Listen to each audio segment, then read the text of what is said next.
Bismillahirrahmanirrahim. Assalamualaikum warahmatullahi wabarakatuh. Salam hormat sahabatku semuanya dimanapun saudara berada. Seperti biasa, yang belum subscribe silahkan di subscribe channel yang paling mantap ini kawan.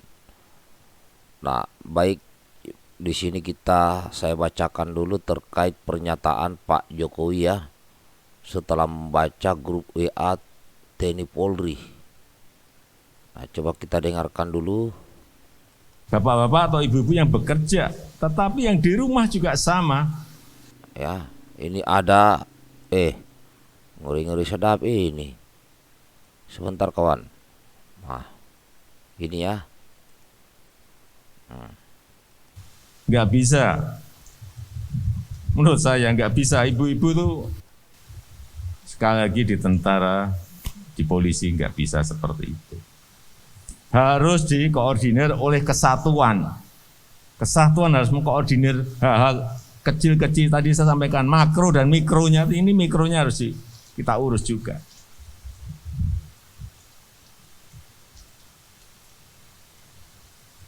Tahu-tahu mengundang penceramah radikal. Nah, hati-hati.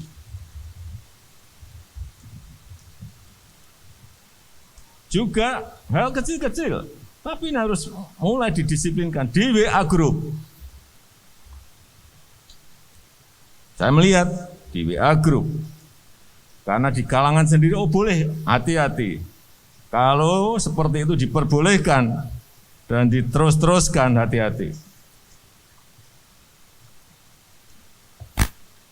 Misalnya berbicara mengenai IKN, nggak setuju IKN apa? Itu sudah diputuskan loh oleh pemerintah dan sudah disetujui oleh DPR. Kalau di dalam disiplin TNI dan Polri sudah tidak bisa diperdebatkan. Kalau di sipil silahkan. Apalagi di WA Group dibaca gampang. Saya baca itu. Hati-hati dengan ini. Dimulai dari hal yang kecil, nanti membesar dan kita akan kehilangan kedisiplinan di TNI maupun di Polri. Nah, itulah kawan, saya coba bacakan ya. Di sini ya, dari Kompas TV disampaikan dengan judul Geram Jokowi baca WA grup TNI Polri minta disiplinkan ya. Ini alasannya nih. Ya. Presiden Jokowi meminta agar grup WhatsApp di kalangan TNI Polri disiplinkan. Presiden Jokowi mengaku telah membaca percakapan di dalam WhatsApp grup TNI Polri yang percakapannya menyimpang. Hal ini ia sampaikan di Rapim TNI Polri pada tanggal 1 Maret 2022. Kalau seperti itu diperbolehkan dan diteruskan, hati-hati. Misalnya berbicara IKN, enggak setuju. IKN apa?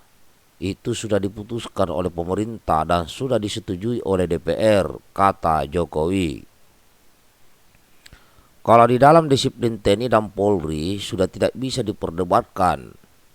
Kalau di sipil silahkan. Apalagi di WA grup dibaca gampang. Saya baca itu, ungkap Jokowi. Hati-hati dengan ini. Dimulai dari hal yang kecil, nanti membesar, dan kita akan kehilangan kedisiplinan TNI maupun Polri. Karena disiplin tentara dan disiplin polisi itu berbeda dengan sipil dan dibatasi oleh aturan oleh pimpinan, itu saya ingatkan, tegas Jokowi.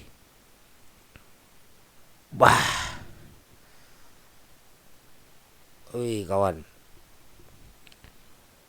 Ini kalau sudah dibahas di kalangan TNI aktif maupun Polri aktif,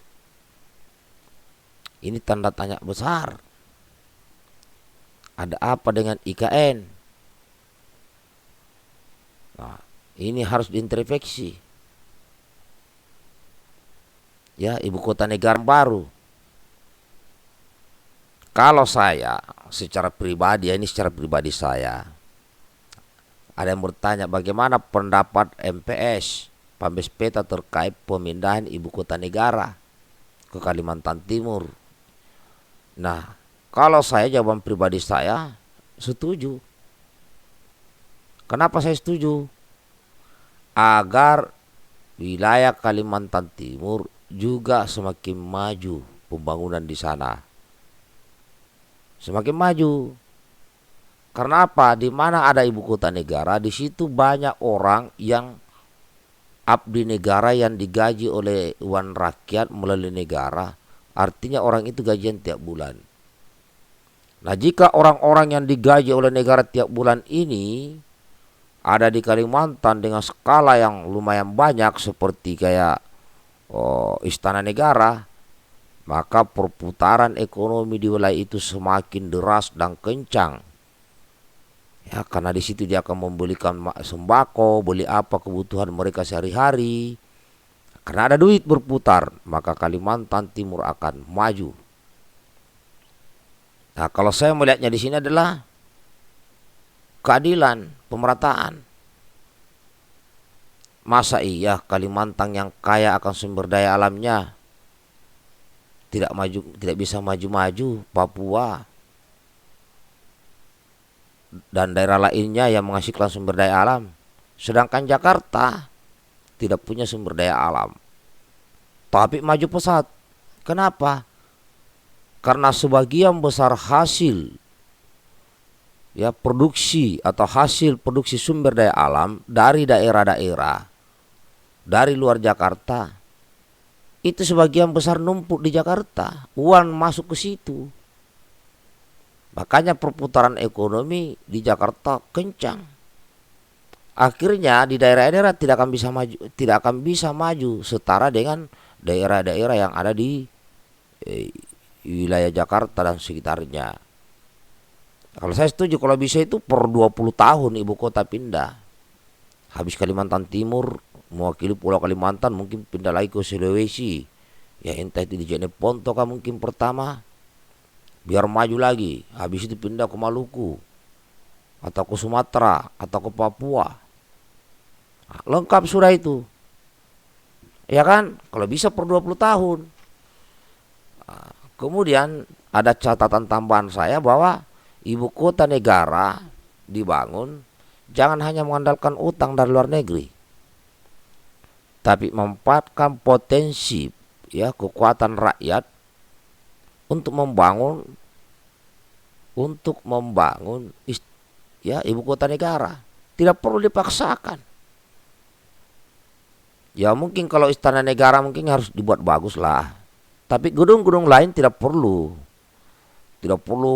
mewah-mewah. Yang penting masih bisa berkantor, melaksanakan tugasnya sebagai abdi negara dengan baik. Nah,